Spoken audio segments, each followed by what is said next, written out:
Happy blessed Sunday! Maayong hapon sa tanan! Ngayong gabi ari akong minuo, may ugbos ang kamote, kag ang upo. Tapos, ari o maprito lang ko isda. Muna ang akong dapli subunga gabi. Maumpisa na kita maluto kay medyo gabi na.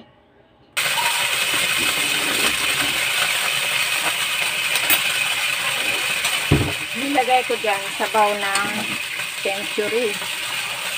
Para hindi na ako maglagay ng mantika. Kasi diba yung yung dilata ng century, may mantika naman, kaya yun na lang yung nilagay ko. Para tipid-tipid sa mantika. Diba iwas-iwas mantika. Ba? Maulan dito. Kahano ilang araw na umuulan-ulan dito. Parang akala mo ba ngayon yung araw ng tag-ulan.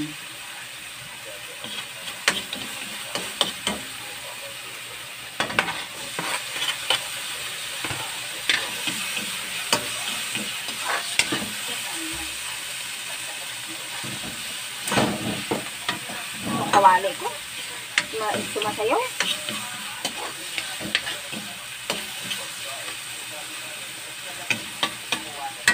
Tapos, ilagay ko ang isda. Paghaluin ko na lang yung sabaw ng century. Kasi nung nakaraan nagluto ako century, tinabi ko yung sabaw niya. Kaya yun yung nilagay ko ngayon. Tapos, nilagyan ko lang nagdagan ko na lang ng isda na. Isdang nasa lata.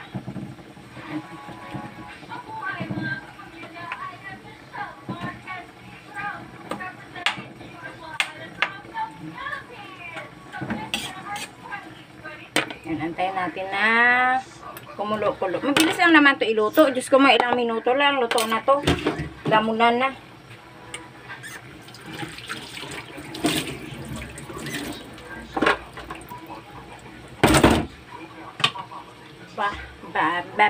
Bam! Lagay na natin yung upo.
Ng kamote.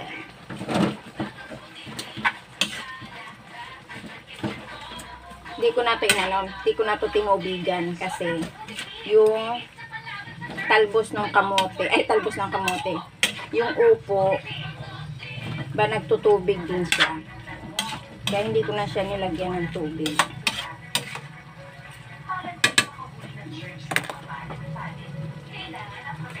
Para kusa na siyang nagtutubig. Lagyan ko siya ng konting patis para may lasa-lasa naman. Kasi yung nanay ko kasi mataas yung panlasa nila. Mahilig sila sa ano, sa asin. Ay ako kasi ayaw ko.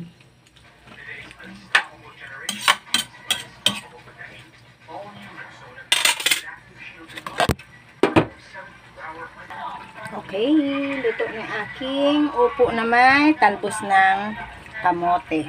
Ngayon, magpiprito naman ako ng isda. Partner niya isda. Okay, bye mga palangga. Maayong gabi sa inyong tanan. Magpiprito naman ako.